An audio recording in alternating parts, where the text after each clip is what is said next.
जी बिस्मिल्लाहिर्रहमानिर्रहीम। अस्सलाम वालेकुम। Equilibrium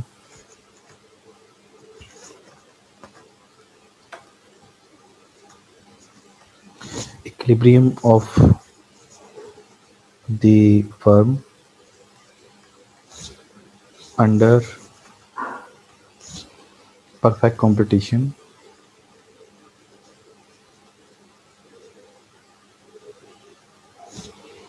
in short run. तो अब ज़रा इसका आप एनालिसिस कीजिए। इसमें एक तो ये है कि हमने इक्विलिब्रियम ऑफ द फर्म करना है, दूसरा परफेक्ट कंपटीशन के अंडर करना है, और तीसरा इसमें शॉर्ट रन को हमने फोकस करके चलना है आगे। तो इसका मतलब ये है कि हमने equilibrium of the firm under perfect competition और इन शॉर्ट रन, ये हमारा टॉपिक है जो हमने डिस्कस करना है। ठीक है, टाइम पीरियड भी पता चल गया आपको, और किस मार्केट स्ट्रक्चर भी पता चल गया, और उसके बाद करना क्या है equilibrium of the firm. Equilibrium of the firm हम पहले भी कर चुके हैं, और उसमें हमने ये बात प्रूव की थी कि मार्जिनल अप्रोच जो है वो बेटर है किससे, टोटल अप्रोच से। तो बहरहाल ये टॉपिक है फ़िलहाल जो हम डिस्कस करने जा रहे हैं। ठीक है ना जी। अच्छा, इसको डिस्कस कर लेते हैं। तो इसको मैंने ये 3 हिस्सों में आपको बता रहा हूँ। ठीक है ना जी। परफेक्ट कंपटीशन में बात करनी है, शॉर्ट रन है, और इक्विलिब्रियम ऑफ द फर्म है। परफेक्ट कंपटीशन हम लोग पहले पढ़ चुके हैं। उसमें मैंने आपको बताया था कि perfect competition is a market structure characterised by a complete absence of rivalry among the individual firms. ऐसे ही है ना, क्योंकि राइवलरी की मैंने आपको बताया था कि बेस होती है कोई ना कोई, और परफेक्ट कंपटीशन की जो कंडीशंस हैं उन कंडीशंस की वजह से राइवलरी का सवाल ही पैदा नहीं होता। इसलिए यहाँ पर जो है वो बिल्कुल भी कंपटीशन नहीं है। Perfect competition means no competition among the firms. और परफेक्ट कंपटीशन की कंडीशंस भी आप लोगों को याद होंगी, जिसमें हमने ये कहा था कि large number of buyers and sellers हैं, प्रोडक्ट होमोजेनिटी है, फ्री एंट्री और एग्जिट ऑफ द फर्म्स हैं, फिर प्रॉफिट मैक्सिमाइजेशन है, नो गवर्नमेंट रेगुलेशन है, perfect mobility of the factors of production है, और perfect knowledge about the market है। और इन सातों कंडीशंस की बेस पर मैंने आप लोगों को बताया था कि प्राइस जो है वो सेम रहती है पूरी मार्केट के अंदर। तो ये तो परफेक्ट कंपटीशन की कहानी होगी। शॉर्ट रन भी आप लोगों ने पढ़ा हुआ है कि जिसमें नो एंट्री और नो एग्जिट होता है, या दूसरी डेफिनेशन हमने ये डिस्कस की थी कि जिसके अंदर at least one factor of production जो है वो फिक्स्ड होता है। इस एनवायरनमेंट के अंदर अगर हम लोग चलें तो हम ये देखते हैं कि परफेक्ट कंपटीशन हो और शॉर्ट रन हो, और तो 3 तरह की जो है वो फर्म्स जो हैं वो एग्जिस्ट कर रही होती हैं शॉर्ट रन के अंदर। एक वो फर्म्स होती हैं जो सुपर नॉर्मल प्रॉफिट अर्न कर रही होती हैं, सुपर नॉर्मल प्रॉफिट अर्न कर रही होती हैं, और दूसरी वो होती हैं जो नॉर्मल प्रॉफिट अर्न कर रही होती हैं, और तीसरी वो होती हैं जो कि लॉस बर्दाश्त कर रही होती हैं। यानी लॉस भी बर्दाश्त होता है, लेकिन लॉस बर्दाश्त इसलिए हो रहा है कि शॉर्ट रन है, शॉर्ट रन की वजह से कर रहे हैं। तो ये 3 तरह की फर्म्स जो होती हैं वो एग्जिस्ट कर रही होती हैं परफेक्ट कंपटीशन में और शॉर्ट रन में। अच्छा, थोड़ा सा ये डिस्कस कर लेते हैं कि सुपर नॉर्मल प्रॉफिट क्या है। तो सुपर नॉर्मल प्रॉफिट ये होता है जिसमें टोटल रेवेन्यू टोटल कॉस्ट से ज़्यादा होता है, और नॉर्मल प्रॉफिट ये होता है कि जिसमें टोटल रेवेन्यू जो है वो टोटल कॉस्ट के इक्वल होता है, और लॉस जो होता है उसमें ज़ाहिर सी बात है कि टोटल रेवेन्यू जो है वो टोटल कॉस्ट से कम होता है। तो ये तीनों सिचुएशंस आपके सामने, इन तीनों सिचुएशंस को हम बारी बारी डिस्कस करते हैं। तो इसमें जो पहली सिचुएशन है वो है super normal profit, super normal profit. तो ये पहली कंडीशन है जो कि परफेक्ट कंपटीशन के हवाले से हम डिस्कस कर रहे हैं। अच्छा, अब इसमें ये सुपर नॉर्मल प्रॉफिट मैंने भी आपको समझाया किसे कहते हैं। तो सुपर नॉर्मल प्रॉफिट का मतलब ये है कि टोटल रेवेन्यू जो है वो टोटल कॉस्ट से क्या है, ज़्यादा होता है इसके अंदर। ठीक है, लेकिन अब ये चीज़ ज़हन में रहे कि हम पढ़ किस एनवायरनमेंट के थ्रू रहे हैं, परफेक्ट कंपटीशन। तो परफेक्ट कंपटीशन के आपको रेवेन्यू कर्व्स आने चाहिए ताकि आप उसको समझ सकें, और फिर कॉस्ट के आपको कर्व्स जो ट्रेडिशनल थ्योरी ऑफ कॉस्ट है वो आनी चाहिए, तो फिर ये समझना मुश्किल नहीं है। तो बहरहाल अब इसका हम ग्राफ बनाते हैं।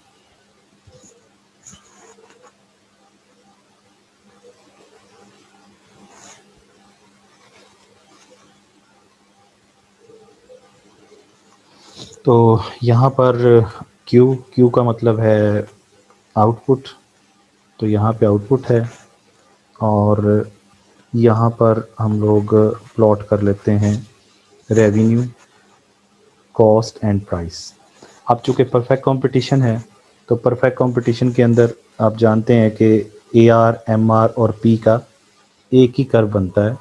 ये हमने पहले पिछले लेक्चर में डिस्कस किया था। तो AR is equal to MR is equal to P। Under perfect competition ये कर्व बनते हैं, ठीक है ना जी।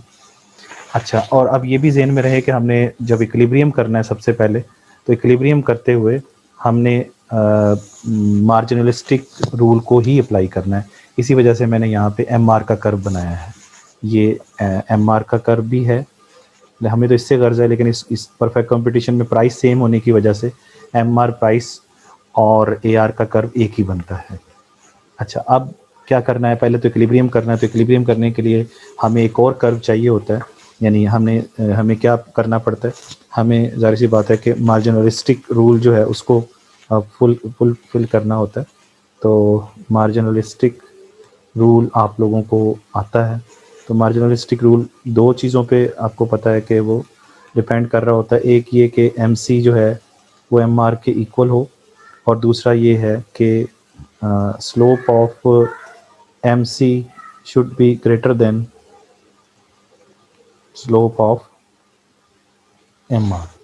तो ये मार्जिनलिस्टिक रूल जो है ये हमें पता है, तो इसको हमने फॉलो करना है। ये दो इसकी कंडीशन है, ये दोनों कंडीशंस भी आपको पता है। अब हमें क्या रिक्वायरमेंट है, हमें एक तो MC कर्व चाहिए और एक MR कर्व चाहिए। MR कर्व आपके सामने बना हुआ है जैसे परफेक्ट कंपटीशन में होता है। तो अब सिर्फ हमें MC कर्व यहाँ पे ड्रॉ करना है और इक्विलिब्रियम करना है। तो मैं MC कर्व जो है यहाँ पे बना रहा हूँ। तो this is marginalistic cost curve, MC curve. तो MC कर्व जो है ये MC कर्व है, और MC ने MR को यहाँ पर इस पॉइंट पर, ये जो है दिस इज़ द पॉइंट, इस पॉइंट पर इंटरसेक्ट किया। तो this point is called equilibrium point, इसको हम इक्विलिब्रियम पॉइंट कहते हैं। और यहाँ से हम परपेंडिकुलर ड्रॉ करेंगे तो आपके पास क्या आ जाएगी, इक्विलिब्रियम लेवल ऑफ आउटपुट आपके पास आ जाएगी। तो this is just a firms equilibrium, जो हम पहले भी पढ़ चुके हैं, लेकिन ये फर्म इक्विलिब्रियम तो हो चुका। अब इसमें क्या करना है, अब इसमें हमने शो करना है सुपर नॉर्मल प्रॉफिट। तो यहाँ पर क्यों इक्विलिब्रियम हो गया, क्योंकि इस जगह पर ये यानी एट पॉइंट E मार्जिनलिस्टिक रूल पूरा हो जाता है, क्योंकि यहाँ पर MC और MR एक दूसरे को यहाँ पे इंटरसेक्ट कर रहे हैं, इसलिए ये पहली कंडीशन भी पूरी हो गई। और इसी E पॉइंट के ऊपर आप देखें कि स्लोप ऑफ MC जो है वो आपको नज़र आ रही है, पॉजिटिवली स्लोप्ड है, ये देखें, है ना। और स्लोप ऑफ MR जो है वो ज़ीरो है, क्योंकि ये हॉरिजेंटल लाइन है। हॉरिजेंटल लाइन की जो स्लोप होती है वो ज़ीरो होती है। तो इसलिए यहाँ पर MC की स्लोप पॉजिटिव है और स्लोप ऑफ MR जो है ज़ीरो है। तो इसलिए स्लोप ऑफ MC जो है वो स्लोप ऑफ MR से ग्रेटर देन है। तो इसलिए E पॉइंट के ऊपर इक्विलिब्रियम जो है कंडीशंस जो है वो दोनों पूरी हो चुकी हैं, और मार्जिनलिस्टिक, इन अदर वर्ड्स मार्जिनलिस्टिक रूल जो है वो यहाँ पर पूरा हो चुका है। तो इक्विलिब्रियम तो हम लोग कर चुके हैं।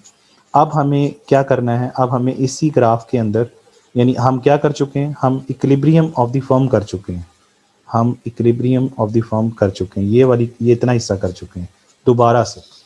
तो अब इसके अंदर हमें शो क्या करना है, अब हमें शो ये करना है कि total revenue is greater than total cost, और ये बताना है कि परफेक्ट कंपटीशन के अंदर बहुत सारी फर्म्स होती हैं, लार्ज नंबर ऑफ सेलर्स होते हैं, आप जानते हैं। तो उन्हीं लार्ज नंबर ऑफ सेलर्स में से कुछ बहुत सारी फर्म्स ऐसी भी होती होंगी जो सुपर नॉर्मल प्रॉफिट अर्न कर रही हैं, तो इसका मतलब ये ज़हन में रहे कि हम लोग यहाँ पर क्या कर रहे हैं, हम इक्विलिब्रियम ऑफ द फर्म कर रहे हैं, इक्विलिब्रियम ऑफ द इंडस्ट्री नहीं कर रहे, ये ज़रा ज़हन में रहे। लेकिन अब इक्विलिब्रियम ऑफ द फर्म जब करेंगे तो इसका मतलब ये नहीं है कि सिर्फ एक ही फर्म होती है जो सुपर नॉर्मल प्रॉफिट अर्न कर रही होती है। इसका मतलब ये कि इस तरह की बेशुमार फर्म्स होंगी, क्योंकि परफेक्ट कंपटीशन की कंडीशन में ये बात शामिल थी ना कि लार्ज नंबर ऑफ सेलर्स होते हैं। तो उन्हीं लार्ज नंबर ऑफ सेलर्स में से बहुत सारी फर्म्स ऐसी होंगी जो सुपर नॉर्मल प्रॉफिट अर्न कर रही होंगी, बहुत सारी फर्म्स होंगी जो नॉर्मल प्रॉफिट अर्न कर रही होंगी, और बहुत सारी ऐसी भी होंगी जो लॉस बर्दाश्त कर रही होंगी। यानी ये सारी इसका मतलब ये 3 डायग्राम जो या 3 पॉइंट्स बनाने का मतलब ये नहीं है कि एक फर्म सुपर नॉर्मल प्रॉफिट या एक फर्म नॉर्मल प्रॉफिट या एक फर्म लॉस बर्दाश्त करिए, ऐसा नहीं है। बहुत सारी हैं, तो हम मतलब हो सकता है 50,000 हो 10, तो हम 50,000 डायग्राम सुपर नॉर्मल प्रॉफिट के तो नहीं बना सकते ना। तो एक बना के दिखाया कि उनमें से ये फर्म होगी जो सुपर नॉर्मल प्रॉफिट अर्न करेगी, तो उन सब का फिर ऐसे ही ग्राफ होगा। समझ गए? तो ये बात अपने जहन में बिठाएं कि ये इक्विलिब्रियम जो है वो ऑफ द फर्म है, ना कि इंडस्ट्री। तो फर्म की बात हो रही, तो ये फर्म के हवाले से ये 3 तरह की फर्म है, 3 फर्म नहीं है, 3 तरह की फर्म है जो सुपर नॉर्मल प्रॉफिट भी कमा रही हैं, नॉर्मल प्रॉफिट भी कमा रही हैं और लॉसेस भी बर्दाश्त कर रही हैं। 3 फर्म्स नहीं है, 3 तरह की फर्म्स है, ठीक है। अच्छा, अब आ जाइए कि उन्हीं 3 तरह में से एक तरह की फर्म ऐसी है जो सुपर नॉर्मल प्रॉफिट अर्न करती हैं। तो ये उनका रिप्रेजेंटेटिव किसी एक फर्म का हम बना देते हैं, ताकि इस तरह की बेशुमार होंगी और सबका यही डायग्राम बनेगा जो सुपर नॉर्मल प्रॉफिट होगा, लेकिन होगा सबका एक एक फर्म का। अच्छा, बहरहाल अब इसमें हमने शो क्या करना है, अब इसमें हमने शो करना है जनाब, इसमें हमने शो करना है कि टोटल रेवेन्यू का एरिया हमने फाइंड करना है और टोटल कॉस्ट का एरिया फाइंड करना है, और फिर हमने क्या करना है, फिर हमने शो करना है कि टोटल रेवेन्यू का एरिया जो है वो टोटल कॉस्ट के एरिया से ग्रेटर है, और सुपर नॉर्मल प्रॉफिट को हम शो करेंगे। तो आप लोग ये जानते हैं कि इधर पी लिख देते हैं, ठीक है ना। ये पी का भी कर्व है, ए आर का भी है और एम आर का भी है। आप लोग ये जानते हैं कि जो टोटल रेवेन्यू होता है वो होता है पी इंटू क्यू, ठीक है ना जी। तो ये टोटल रेवेन्यू का फार्मूला है। तो अगर हम यहाँ पे गौर फरमाएं तो ये आप गौर कर सकते हैं यहाँ पे कि यहाँ पर जो प्राइस है वो क्या है। तो प्राइस है, यहाँ देखिए आप, प्राइस है ओ से लेके पी तक, ये प्राइस है इस जगह पे, ओ से लेके पी तक, या ये कह लीजिए क्यू ई से लेके ई तक, दोनों एक ही बात है। तो हम यहाँ पे इसकी वैल्यूज़ पुट करते हैं, तो ये आ जाती है ओ पी, और आउटपुट कितनी हम प्रोड्यूस कर रहे हैं, तो आउटपुट जो प्रोड्यूस कर रहे हैं वो है 0 से लेके क्यू ई तक, ये हमारी इक्विलिब्रियम आउटपुट है यहाँ पे। तो ये है ओ से लेके क्यू ई तक। जब हम इन दोनों को मल्टीप्लाई करते हैं तो आपके पास क्या आ जाता है, टोटल रेवेन्यू का जो है वो एरिया आ जाता है। तो टोटल रेवेन्यू का जो एरिया है वो हम फाइंड कर सकते हैं। तो जब इसको मल्टीप्लाई करेंगे तो आपको जो रेक्टेंगल का फार्मूला होता है वो आपने अप्लाई करना है। तो वो होता है लेंथ इनटू विड्थ। तो लेंथ कितनी है वो आपके सामने और विड्थ कितनी है आपके सामने। तो इसका मतलब ये है कि ये चीज़, ये वाली चीज़, ये ये ये यहाँ तक, इसको मल्टीप्लाई करना है आपने किससे, इससे मल्टीप्लाई करना है आपने इसके साथ। जब आप मल्टीप्लाई करेंगे तो आप यही किया ना, यहाँ पे ज़रा देखें, ओ पी और फिर ओ क्यू ई, ये जो मैंने आपके सामने यहाँ पे शो किया हुआ है, ठीक है ना जी। तो इसका मतलब ये है कि इन दोनों को मल्टीप्लाई करेंगे तो आपके पास ये पूरा जो है ना एरिया आ जाएगा। और एरिया पूरा कैसे आ जाएगा, मतलब कि ये आ जाएगा आपके पास, और फिर आपके पास क्या आ जाएगा, ये सारा, जब इन दोनों को मल्टीप्लाई करेंगे तो फिर आपके पास ये सारा एरिया निकल आएगा। और ये सारा एरिया किसको शो कर रहा होगा, ये सारा एरिया टोटल रेवेन्यू को शो करेगा, और वो बनेगा ओ पी और उसके बाद क्या है ई और फिर क्यू ई। ये टोटल एरिया आपके पास जो अब ये कलर में शो हो रहा है आपको यहाँ पे, ये देखें, ये ये ये और ये सारा एरिया आपको टोटल रेवेन्यू शो कर रहा है। तो टोटल रेवेन्यू हम फाइंड कर चुके। तो टोटल रेवेन्यू क्या आया आपके पास, दैट इज़ OPEQE। ये टोटल रेवेन्यू का एरिया आपके पास फाइंड हो चुका है, ठीक है। ये टोटल रेवेन्यू का फार्मूला है और ये टोटल रेवेन्यू फाइंड किया हमने। अच्छा, ये हम कर चुके। अच्छा, अब दूसरी चीज़ ये है कि अब हमें ये चीज़ ज़हन में रखें कि हमने टोटल रेवेन्यू को टोटल कॉस्ट से ज़्यादा दिखाना है, तो टोटल कॉस्ट हमने शो करनी है। तो अब इसके लिए टोटल कॉस्ट के लिए क्या करेंगे हम लोग, उसके लिए टोटल कॉस्ट के लिए हम ये करेंगे कि हम यहाँ पे एवरेज कॉस्ट कर्व को इंट्रोड्यूस करवाएंगे। आप लोग एवरेज कॉस्ट कर्व को थोड़ा समझ लीजिए। एवरेज कॉस्ट होती है total cost divided by output, यही होता है ना फार्मूला। और अगर हम यहाँ से इसको क्रॉस मल्टीप्लिकेशन करें तो टोटल कॉस्ट फाइंड हो सकती है, और टोटल कॉस्ट का फार्मूला होगा एवरेज कॉस्ट इनटू आउटपुट। ये वाली चीज़ हम अप्लाई करके हम टोटल कॉस्ट फाइंड करेंगे, ठीक है ना जी। तो अब हमें क्या करना पड़ेगा, हमें एवरेज कॉस्ट कर्व चाहिए। आउटपुट हमारे पास पहले ही मौजूद है, आउटपुट तो है ना हमारे पास। आउटपुट जो हमने इक्विलिब्रियम आउटपुट फाइंड किया, ये QE, ये हमारे पास पहले ही मौजूद है। अब सिर्फ हमें एवरेज कॉस्ट का पता चल जाए तो we can find the total cost. Total cost हम फाइंड कर सकते हैं। अच्छा, अब यहाँ पे आपने एवरेज कॉस्ट कर्व को इंट्रोड्यूस करवाना है, लेकिन ये चीज़ भी जहन में रखनी है कि एवरेज कॉस्ट को जब इंट्रोड्यूस करवाना है, क्योंकि एवरेज कॉस्ट से आपने टोटल कॉस्ट को डिटरमिन करना है, तो ये चीज़ भी जहन में रखनी है कि एवरेज कॉस्ट जो है वो कम शो करनी है, ताकि टोटल कॉस्ट जो है वो कम शो हो, क्योंकि हमने टोटल रेवेन्यू को टोटल कॉस्ट से ज़्यादा शो करना है, ठीक है ना जी। तो एवरेज कॉस्ट कर्व आपने बनाना है। तो लेकिन उससे पहले एक और चीज़ भी आपके जहन में हो, जैसे फॉर एग्जांपल ये आपने कॉस्ट के चैप्टर में ये चीज़ डिस्कस की हुई है कि ये for example average cost curve है। तो एवरेज कॉस्ट कर्व ये बनाना है अभी हमने इधर ही, तो ये कॉस्ट का चैप्टर। तो आपको ये चीज़ जहन में रहे कि MC जो होता है वो हमेशा AC के मिनिमम पॉइंट में से पास करता है, ये चीज़ जहन में रखनी है हमने। तो ये रूल हमारे जहन में हो। MC अब हमारे पास बना हुआ है और देखें ये AC के मिनिमम पॉइंट में से पास कर रहा है ना। तो ये MC कर्व हमारे पास मौजूद है, ये MC कर्व है, ये आपके सामने जो पर्पल लाइन है ये MC कर्व है।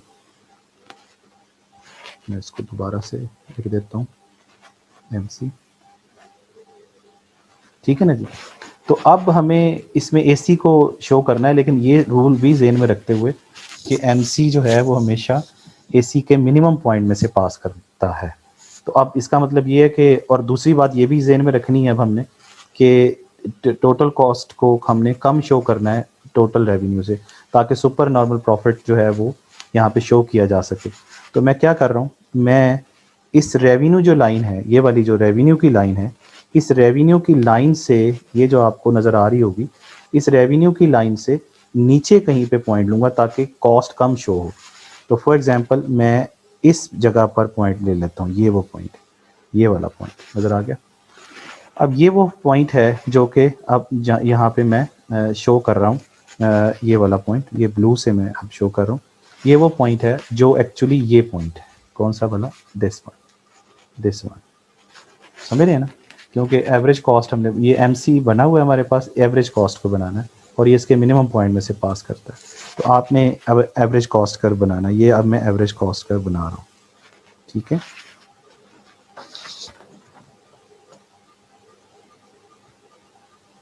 ये एवरेज कॉस्ट कर्व बन गया। और अब आप ये देखें कि वो बात पूरी हो गई ना कि MC ने एवरेज कॉस्ट कर्व के एवरेज कॉस्ट के मिनिमम पॉइंट में से पास किया है। ये चीज़ आप ज़रा नोटिस करें, ये पर्पल लाइन और ब्लू लाइन देखें, और इधर ये जो मैंने बात की थी यहाँ पे, ये दोनों एक ही चीज़ है, ये ठीक है ना। अच्छा, अब यहाँ पे ये चीज़ क्लियर होगी आपको। तो इसका मतलब ये है कि हमें अब कैलकुलेशन करनी है किसकी भला, टोटल टोटल कॉस्ट की। तो टोटल कॉस्ट की अब कैलकुलेशन करते हैं। तो टोटल कॉस्ट का फार्मूला अभी बताया है, अभी बताया आपको। टोटल कॉस्ट का क्या फार्मूला है, टोटल कॉस्ट का फार्मूला ये है। तो ये हमने अब यहाँ पे लिख लेना है। तो टोटल कॉस्ट क्या है, this is equal to average cost into output, ठीक है ना जी, एवरेज कॉस्ट इनटू आउटपुट।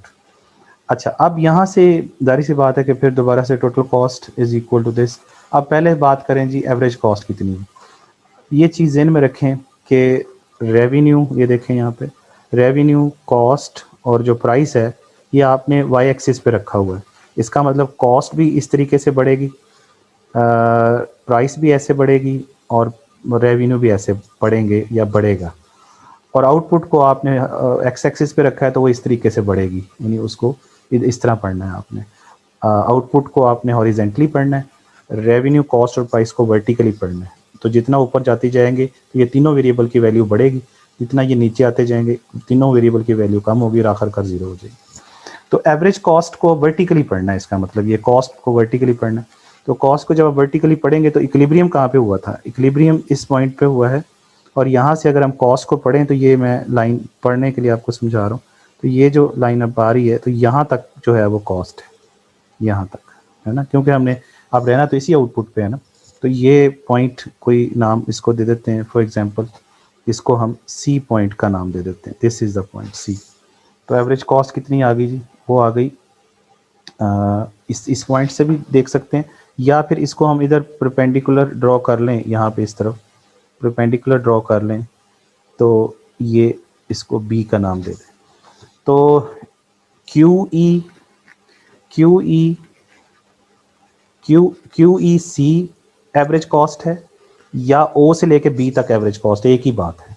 तो जो मर्जी लिख लीजिए, क्यू ई सी, यानी ये देखें क्यू ई से लेके सी तक, या इसी को हम कह लें ओ से लेके बी तक, एक ही बात है। तो मैं इधर एवरेज कॉस्ट की वैल्यू पुट करता हूँ, एवरेज कॉस्ट की वैल्यू मैं लिख देता हूँ ओ से लेके बी तक, ठीक है। और आउटपुट कितनी है वो आपको पता ही है, वो है ज़ीरो से लेके ओ से लेके क्यू ई तक। तो यहाँ पे वही फार्मूला ओ क्यू ई। अब इन दोनों को मल्टीप्लाई करना, और मल्टीप्लाई करने का मतलब दोबारा से रेक्टेंगल का फार्मूला अप्लाई करना है, यानी लेंथ इंटू विड्थ।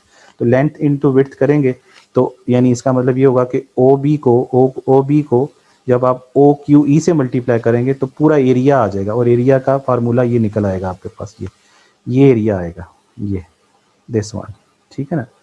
तो वो क्या निकलेगा, that is total cost is equal to O B C Q E, ये आ जाएगा आपके पास टोटल कॉस्ट का एरिया, समझ गए। तो इसका मतलब ये हुआ कि हमारे पास टोटल कॉस्ट का एरिया भी फाइंड हो चुका है। और इसके अंदर आप लोग चेक कर सकते हैं यहाँ पे कि यहाँ पे चेक कर सकते हैं कि टोटल कॉस्ट का ये फार्मूला था, है ना, और फिर हमने इसमें वैल्यूज़ पुट की अपने डायग्राम के मुताबिक, और ये हमारे पास उनकी सिचुएशन आ गई। अच्छा, अब यहाँ पर ये देखिए कि क्या टोटल रेवेन्यू का एरिया टोटल कॉस्ट के एरिया से ज़्यादा है, बिल्कुल ज़्यादा है, क्योंकि टोटल रेवेन्यू का एरिया आ रहा है, ये देखें यहाँ पे ओ पी ई और क्यू ई, ये सारा एरिया आ रहा है। और टोटल कॉस्ट का एरिया आ रहा है ओ बी सी क्यू ई, ये सारा एरिया आ रहा है। तो इसका मतलब ये है कि जो टोटल रेवेन्यू है टोटल कॉस्ट से क्या आ रही है, यहाँ पे ज़्यादा आ रही है। और यही चीज़ हमने शो करनी थी कि total revenue is greater than total cost. तो यहाँ पर total revenue is greater than total cost आया, और टोटल रेवेन्यू का एरिया आ रहा है O P E Q E is greater than O B C Q E. तो ये इससे ज़्यादा है, और जब भी ये चीज़ ज़्यादा आएगी तो इसको हम क्या कहेंगे, that is called super normal profit. तो वो सुपर नॉर्मल प्रॉफिट कहाँ से कहाँ तक है वो आप चेक कर लीजिए। तो सुपर नॉर्मल प्रॉफिट जो है वो अगर टोटल रेवेन्यू के एरिया में से टोटल कॉस्ट के एरिया माइनस कर दें तो आपको नज़र आ जाएगी कि कहाँ से लेके कहाँ तक जो है वो है। देखें जैसे यहाँ पे देखें टोटल रेवेन्यू का एरिया है ओ पी ई क्यू ई, और ये, और टोटल कॉस्ट का एरिया है ओ बी सी क्यू ई, है ना। तो ये वाला जो एरिया बचता है, ये वाला जो एरिया बचता है, हाँ जी, तो अब ये वाला जो एरिया बचता है ना, ये वाला सारा शेडेड, ये क्या है, ये आपका सुपर नॉर्मल प्रॉफिट है। ये सारा जिसको मैंने अब शेडेड किया है ये सुपर नॉर्मल प्रॉफिट बचता है। तो वो क्या है, सुपर नॉर्मल प्रॉफिट क्या है, तो सुपर नॉर्मल प्रॉफिट, क्योंकि प्रॉफिट का फार्मूला तो पता है ना आपको, प्रॉफिट का फार्मूला सुपर नॉर्मल प्रॉफिट मैं बता देता हूँ, लेकिन पहले प्रॉफिट का फार्मूला भी आपको पता होना चाहिए। तो वो total revenue minus total cost होता है ना, तो profit is equal to total revenue minus total cost. तो क्या है यहाँ पे टोटल रेवेन्यू क्या है, ये आपके सामने टोटल रेवेन्यू ये है, O P E Q E, minus total cost क्या है वो ये है, ओ बी सी क्यू ई। तो बाकी आपके पास क्या बचता है, प्रॉफिट। तो प्रॉफिट ये शेडेड एरिया सारा वो आता है, P E B C, P E B C, ये प्रॉफिट है। और ये प्रॉफिट एक्चुअली कौन सा प्रॉफिट है, ये profit actually super normal profit है, ठीक है ना जी। और ये सारा शेडेड एरिया है जो यहाँ पे शो हो रहा है। तो सुपर नॉर्मल प्रॉफिट क्या क्या वैल्यू आ गई हमारे पास, जो भी मैं बताइए, that is equal to P E B और सी, ये सुपर नॉर्मल प्रॉफिट की वैल्यू आपके पास आ गई है, ठीक है जी। तो यहाँ तक समझ आ गई बात, this is super normal profit.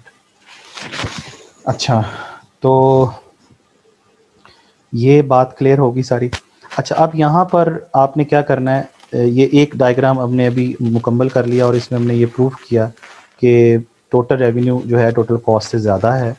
और अब इसको फाइनली अगर आप इक्वेशन की शक्ल में लिखना चाहें इन मैथमेटिकली फॉर्म, तो आपने इस इक्विलिब्रियम पॉइंट से इसको एक्सप्लेन करना है। इस इक्विलिब्रियम पॉइंट से कैसे, कि इस इक्विलिब्रियम पॉइंट पे देखें तो आपको नज़र आएगा कि एक तो ये इस ई पॉइंट के ऊपर ए आर एम आर और पी सेम है, तो आप लिखेंगे A R is equal to M R और M R is equal to P. और यहाँ पर अगर आप चेक करें इसी इक्विलिब्रियम पॉइंट से, जब आप इस इक्विलिब्रियम पॉइंट से कॉस्ट कर्व पे चले जाते हैं, एवरेज कॉस्ट पे, तो ये यहाँ पे है नीचे। तो इसका मतलब पी जो है that is greater than A V C, sorry A C. तो ये इसकी मैथमेटिकल फॉर्म बन जाती है यहाँ पे, ठीक है ना। क्योंकि इसके अंदर जो नोटिस करने वाली बात है वो ये है कि प्राइस जो है वो एवरेज कॉस्ट से ज़्यादा है। और प्राइस कर्व देखें आपको नज़र आएगा ये ऊपर है, और एवरेज कॉस्ट आपने इस पॉइंट से देखनी है, इक्विलिब्रियम पॉइंट से, क्योंकि एवरेज कॉस्ट तो यहाँ से बढ़ भी रही है, यहाँ से गिर भी रही है। हमने हमारी जो डिटर्मिन होगी ना एवरेज कॉस्ट, वो इस इक्विलिब्रियम पॉइंट से आपने इस सी पॉइंट पे आना है, इसी इक्विलिब्रियम आउटपुट पे रहते हुए ये वाली लाइन पढ़नी है आपकी, ये वाली। तो इसका मतलब ये है कि प्राइस यहाँ पे एवरेज कॉस्ट से क्या है, ज़्यादा होती है, और वो आपको नज़र आ रही है यहाँ पे, ठीक है ना जी। और बाकी प्राइस जो है वो आपको पता है परफेक्ट कंपटीशन होने की वजह से ए आर और एम आर के बराबर भी होती है। तो यहाँ तक हमने एक केस डिस्कस कर लिया, that is super normal profit. और वो सुपर नॉर्मल प्रॉफिट में हमने टोटल रेवेन्यू को टोटल कॉस्ट से क्या किया है, ज़्यादा शो किया है। अब जो है वो हम दूसरा केस पढ़ते हैं। दूसरा केस जो है वो कौन सा पढ़ना है हमने, नॉर्मल प्रॉफिट। तो नॉर्मल प्रॉफिट पढ़ते हैं और फिर इसके बाद तीसरा केस डिस्कस करते हैं, ठीक है। तो आ, आ, अच्छा जी, तो दूसरा केस पढ़ा जा सकता है। सेकंड केस क्या है, that is normal profit. Normal profit, और नॉर्मल प्रॉफिट का मतलब क्या है, total revenue is equal to total cost. Total revenue is equal to total cost, ये हमारा सेकंड केस है। ये इसका मतलब ये है कि शॉर्ट रन के अंदर बहुत सारी फर्म्स ऐसी होंगी जो कि इस तरह का प्रॉफिट भी अर्न कर रही होंगी, तो उन्हीं बहुत सारी में से एक फर्म का डायग्राम हम बना के देख रहे हैं। तो इसका मतलब ये नहीं कि एक फर्म है, इस तरह की बेशुमार फर्म्स होंगी, क्योंकि लार्ज नंबर ऑफ सेलर्स और बायर्स हैं। तो इसमें सिंपली क्या करेंगे आप, उसी तरीके से यहाँ पे आउटपुट को शो करेंगे, ठीक है ना जी। और यहाँ पर रेवेन्यू, कॉस्ट और प्राइस, सबसे पहले वही काम करना है, क्या भला, इक्विलिब्रियम ऑफ द फर्म करना है। तो इक्विलिब्रियम ऑफ द फर्म पहले कर लीजिए। तो और करना भी किस रूल के तहत है वो भी पता है, मार्जिनलिस्टिक रूल के तहत करना है। तो average revenue is equal to marginal revenue is equal to price, और प्राइस इधर भी लिख देते हैं। और अब हमने क्या करना है, अब हमने उसको शो करना है मार्जिनल कॉस्ट कर्व को। तो मार्जिनल कॉस्ट कर्व बनाते हैं, ठीक है ना जी। मार्जिनल कॉस्ट कर्व बनाते हैं।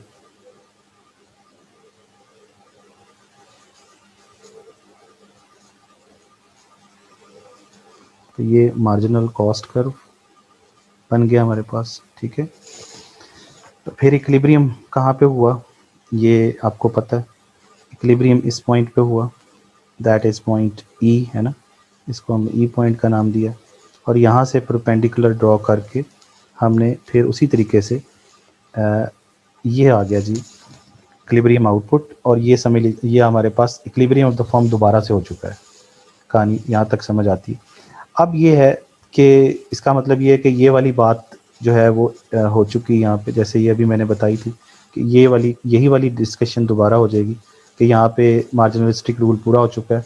ये दोनों कंडीशन जो हैं, यानी मार्जिनलिस्टिक रूल की ये दोनों कंडीशन, ये इस जगह पे आपको नज़र आ रही, ये दोनों यहाँ पे पूरी हो चुकी। तो ये मैं दोबारा नहीं लिख रहा, यही वाली बात आप ई पॉइंट पे दोबारा से कर लेंगे। तो लेकिन अब यहाँ पे हम एनालिसिस करते हैं कि टोटल रेवेन्यू क्या है और टोटल कॉस्ट यहाँ पे कितनी है, ताकि आगे चल सकें। तो टोटल रेवेन्यू का भी वही एनालिसिस है जो पहले अभी किया था, लेकिन एक दफ़ा फिर कर देता हूँ, पी इंटू क्यू। और अब फिर देखिए, तो टोटल रेवेन्यू कितना है, वो है ओ से लेके पी तक, प्राइस जो है ओ से पी तक, और आउटपुट है ओ से लेके क्यू ई तक। इनको इसमें यहाँ पे एज इट इज़ मल्टीप्लाई नहीं करना, इसके अंदर आपने लेंथ इंटू विड्थ वाला मतलब कॉन्सेप्ट रख के करना है। अगर एज इट इज़ करोगे तो फिर तो आ जाएगा ओ पी क्यू ई आ जाएगा, ये नहीं करना।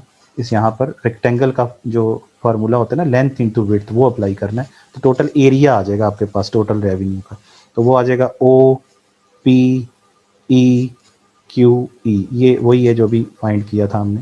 ये टोटल रेवेन्यू का एरिया आ गया हमारे पास, ठीक है जी। अब यहाँ पे फिर वही बात है, टोटल कॉस्ट को फाइंड करना है, उसके लिए हम एवरेज कॉस्ट के थ्रू करते हैं। एवरेज कॉस्ट कर्व को इंट्रोड्यूस करवाना है, लेकिन अब ये बात ध्यान में रखनी है कि यहाँ पर टोटल कॉस्ट और टोटल रेवेन्यू को हमने बराबर शो करना है। तो पहले हम ज़रा गौर करें, तो इस डायग्राम के अंदर हमने एवरेज कॉस्ट कर्व को इस प्राइस लाइन से नीचे शो किया था। ये देखें इस जगह पे, ये शो हुआ है ना, इस जगह पे सी पॉइंट पे। और ये भी ज़हन में रखें कि ये मिनिमम पॉइंट में से भी पास करता है। अब सिंपली ये होगा कि एवरेज कॉस्ट कर्व जो है वो किधर चला जाएगा, एवरेज कॉस्ट कर्व जो है वो थोड़ा सा ऊपर जाके इस पॉइंट पे ही आ जाएगा, इसी जगह पर। तो ये एवरेज कॉस्ट कर्व आप बना दीजिए, ये एवरेज कॉस्ट कर्व बना दिया, this is average cost curve. तो ये देखें अब ऊपर की तरफ चला गया। तो अब यहाँ पे आप कैलकुलेशन कर लें टोटल कॉस्ट की। तो टोटल कॉस्ट की कैलकुलेशन क्या आएगी, total cost is equal to average cost. अब बताइए, तो एवरेज कॉस्ट कहाँ से कहाँ तक होगी, आपको पता है कॉस्ट को आपने वाई एक्सिस पे पढ़ना है, तो वो इसी इक्विलिब्रियम पॉइंट से ही जाते थे ना एवरेज कॉस्ट पे। तो ये तो अब एवरेज कॉस्ट है ही इक्विलिब्रियम पॉइंट पे, तो इसका मतलब ई से लेके क्यू ई तक जो है ये आपके पास एवरेज कॉस्ट है। तो मैं लिख देता हूँ ई और क्यू ई, ये इनटू आउटपुट कितनी है, वही ओ क्यू ई। फिर इसका मतलब ये हुआ कि हम दोनों को मल्टीप्लाई करना है, ये लाइन और इनटू दिस लाइन। जब ये दोनों मल्टीप्लाई करेंगे तो एरिया आपके पास यही आ जाएगा, दोबारा से ये सारा एरिया आ जाएगा। और ये एरिया टोटल कॉस्ट का भी वही आ जाएगा, that is O P E Q E. तो दोनों का एरिया क्या आ गया आपके पास, सेम आ गया आपके सामने। तो टोटल रेवेन्यू का एरिया भी वही आ गया, टोटल कॉस्ट का एरिया भी वही आ गया। तो इसका मतलब ये जो है यहाँ पर टोटल रेवेन्यू टोटल कॉस्ट दोनों क्या हो गए, यहाँ पे सेम हो गए। टोटल रेवेन्यू और टोटल कॉस्ट दोनों क्या हो गए, सेम। तो total revenue is equal to total cost, क्यों भला, क्योंकि वो ओ पी ई क्यू ई आया और वो भी ओ पी ई क्यू ई आया, है ना। तो इस सूरत में जो है वो आपको नज़र आ गया कि दोनों में इक्वालिटी आ गई है यहाँ पे, ठीक है। और अगर हम इसको लिखना है हमने इक्वेशन फॉर्म में, तो मैंने आपको कहा था कि ई पॉइंट को आपने लिखना होता है। तो ई पॉइंट पे ज़रा देखें क्या हो रहा है। तो ई पॉइंट पर एक तो ये तीनों कर्व आ गए, यानी A R M R is equal to P, और इसी जगह पर इसी जगह पर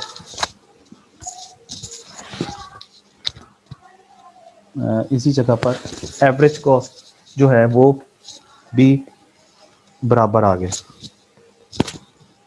तो ये है, क्योंकि यहाँ पर ये दोनों एक दूसरे के साथ टेंजेंट हो रहे हैं, जब टेंजेंट होंगे तो ये क्या आ जाएगा, बराबर आ जाएगा। तो इसमें मेन चीज़ क्या समझने वाली है कि यहाँ प्राइस और एवरेज कॉस्ट बराबर आएंगी, समझ रहे हैं। लेकिन इस जगह पर देखिए, यहाँ पर मैंने आपको बताया था कि यहाँ पर प्राइस और एवरेज कॉस्ट जो है उसमें फ़र्क था।